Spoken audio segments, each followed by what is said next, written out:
Manga One Piece chapter 1109 menjadi awal dari sebuah cover story yang berkaitan dengan negeri Wano. Setelah di chapter sebelumnya, Karibo yang tahu tentang keberadaan Pluton di negeri itu tidak sengaja bertemu langsung dengan Katarina Devon dan Van Augur di Egghead Island, lalu meminta untuk dipertemukan langsung dengan Kurohige. Oleh karena itu, begitu melihatnya, saya langsung curiga kalau cover story ini mungkin nantinya akan mengarahkan kita pada cerita tentang dijarahnya senjata kuno Pluton oleh Kurohige. Saya pikir kemungkinan musibah itu akan terjadi sangatlah besar, mengingat Kurohige memiliki ambisi yang sangat kuat untuk menguasai dunia. Anggaplah setelah mendengar ceritanya Karibo itu, Kurohige langsung percaya dan langsung ngacir ke negeri Wano untuk mengklaim satu dari 3 senjata kuno ini. Dengan kekuatan Gura-Gura Nominya, bukan sesuatu yang sulit bagi Kurohige untuk menghancurkan tebing raksasa yang mengelilingi negeri Wano guna membuka pintu garasinya Pluton. Lalu Pluton pun akan menjadi kendaraan baru bagi Kurohige untuk meneror seluruh dunia. Jika kejadian ini yang kemudian menjadi ending dari cover story baru ini, lalu bagaimana cara untuk menghentikan kegilaan Kurohige setelahnya? Menurut saya adalah sebuah keniscayaan jika Pluton yang disembunyikan di negeri Wano akan jatuh ke tangan Kurohige. Kenapa? Karena dari 3 senjata kuno yang ada, Pluton diketahui merupakan sebuah benda ciptaan manusia yang bisa dibangun ulang. Sebagai sebuah benda, apakah akan lebih banyak manfaatnya atau mudorotnya tergantung dari siapa yang menggunakannya. Sehingga tidak akan ada penolakan dari Pluton jika Kurohige akan menggunakannya untuk tujuan yang lebih banyak mudorotnya.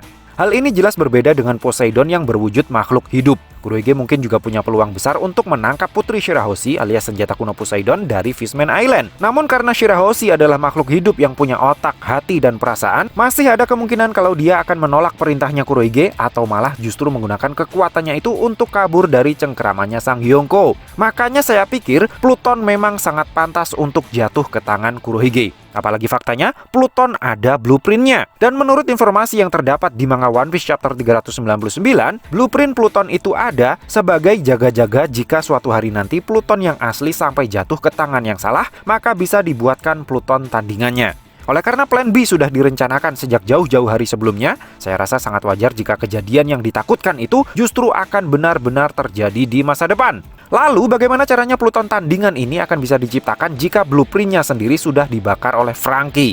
Nah, inilah poin utama yang akan kita bahas di sini.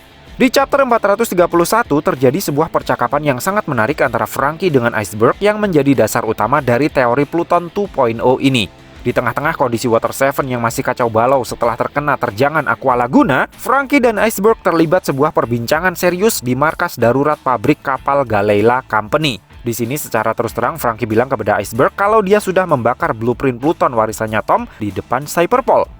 Ketika Franky bilang begitu, reaksi yang ditunjukkan oleh Iceberg sangat datar, tidak kaget, dan tidak terlihat ada ekspresi negatif apapun. Dia tetap lanjut bekerja seolah yang dibakar oleh Franky hanyalah kertas bungkus tempe saja. Saya rasa ini tidak lazim, apalagi bagi seorang pembuat kapal untuk bersikap biasa-biasa saja saat mendengar ada sebuah mahakarya rancangan kapal yang dihancurkan. Inilah yang kemudian membuat saya berpikir, jika blueprint Pluton dibuat untuk jaga-jaga kalau Pluton yang asli jatuh ke tangan yang salah, tidak mustahil dong jika Iceberg membuat salinan blueprint Pluton untuk jaga-jaga kalau blueprint Pluton yang asli jatuh ke tangan yang salah. Hal ini tidak terlepas dari fakta bahwa setidaknya Iceberg sudah pernah menyimpan blueprint Pluton selama 4 tahun setelah kematian Tom sebelum dia memberikannya kepada Franky. Sehingga ada kemungkinan dalam rentang waktu tersebut Iceberg menyempatkan diri untuk menyalinnya. Atau bisa juga blueprint Pluton yang dibakar oleh Franky justru hanyalah salinannya saja, sementara yang asli masih disimpan dan dirawat dengan baik oleh Iceberg.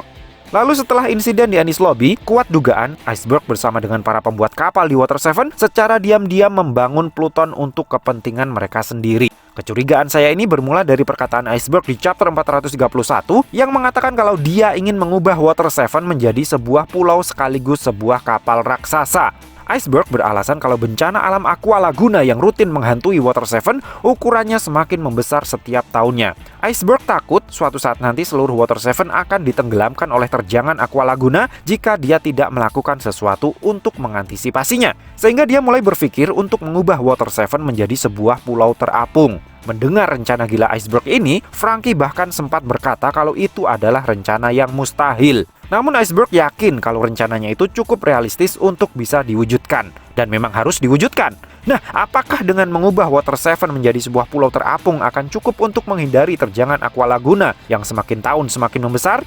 Iceberg pasti akan berpikir lagi kalau hal itu mungkin memang masih belum cukup. Tidak hanya Water 7-nya saja yang perlu dipoles menjadi lebih canggih, Aqua Lagunanya sendiri juga perlu untuk diberi penanganan khusus. Inilah kemudian yang kemungkinan akan mendasari Iceberg menentang idealismenya sendiri yang tidak mau membuat sebuah senjata. Iceberg tetap butuh sebuah meriam raksasa di salah satu bagian Water 7 untuk menghancurkan Aqua Laguna yang akan menerjang kapal mereka. Maka dari itu, Water 7 tidak hanya akan berubah menjadi sebuah kapal raksasa, tetapi juga akan dilengkapi dengan teknologi meriam raksasa. Dengan kata lain, tanpa disadari oleh siapapun, bahkan oleh para pembuat kapalnya sendiri, Iceberg akan mengubah Water 7 menjadi Pluton 2.0, di mana meriam utamanya yang konon bisa melenyapkan sebuah negara dalam sekali tembakan, akan Iceberg buat dengan alibi untuk menghancurkan Aqua Laguna yang ukurannya sudah seperti tsunami raksasa 2 tahunan yang lalu. Ini menjadi sangat masuk akal karena logikanya, kapal berteknologi tinggi yang ukurannya luar biasa besar seperti itu,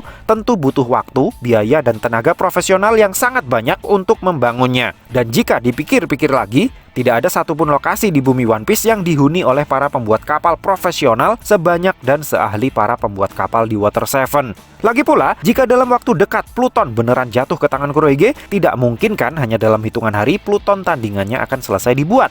Maka dari itu, saya sangat yakin selama 2 tahun masa time skip, ada sekelompok orang di luaran sana yang diam-diam membangun Pluton 2.0. Dan tidak ada orang yang cukup mampu untuk merealisasikan mega proyek semacam itu, kecuali Iceberg dan pabrik kapalnya di Water 7. Dengan menggunakan Pluton 2.0 yang dibangun oleh Iceberg inilah, Pluton asli yang dikuasai oleh Kurohige nanti akan mendapatkan lawan yang sepadan. Lalu, karena posisi Pluton yang satu ada di Wano, di lautan New World, sementara yang satunya lagi ada di lautan Paradise, maka saat keduanya main lempar-lemparan bom, sudah barang tentu Red Line tidak hanya akan sekedar menjadi netnya saja, tapi juga akan menjadi sasaran peluru nyasar yang mengakibatkan dinding pemisah antar lautan itu akan jebol dan hancur berkeping-keping. Nah, pertanyaannya sekarang, apa iya senjata kuno legendaris semacam Pluton bisa langsung digunakan oleh orang seperti Kurohige begitu saja? Pastinya ada semacam passcode atau apalah itu untuk bisa mengaktifkan senjata kuno yang sudah tertidur selama ratusan tahun ini, bukan? Inilah yang saya takutkan merupakan tujuan asli dari dikonfirmasinya garis keturunan istimewa Kurohige di manga One Piece chapter 1107 kemarin. Bagaimana jika keistimewaannya Kurohige ternyata tidak hanya terletak pada kekuatan fisik dari garis keturunan rasnya saja, tetapi juga dari garis keturunan keluarganya yang dulunya merupakan pengendali Pluton di masa Void Century. Dan hanya orang yang memiliki DNA dari keluarganya Kurohige inilah yang bisa mengaktifkan dan menjalankan Pluton. Ini jugalah yang menjadi alasan kenapa pada manga One Piece chapter 908 ada foto Kurohige juga yang tercabik dan tercecer di kebun tempat Imusama bersemayam. Kurohige, Shirahoshi, dan Monkey D. Luffy yang fotonya ada di kebunnya Imusama itu adalah 3 ancaman serius bagi Imusama yang berhubungan erat dengan 3 senjata kuno. Jika benar darah Kurohige adalah kunci untuk mengaktifkan Pluton dan Shirahoshi adalah Poseidon itu sendiri, maka entah itu Luffy atau buah iblis yang dia makan, kemungkinan besar adalah senjata kuno terakhir yang masih belum diketahui keberadaannya, Uranus. So, piye menurutmu cah? Terima kasih sudah mampir ke channel kami. Jangan lupa like, share, dan subscribe jika menurut kalian video-video kami cukup menarik untuk ditonton. Sampai ketemu lagi dalam video kami yang berikutnya, and matur nuwun.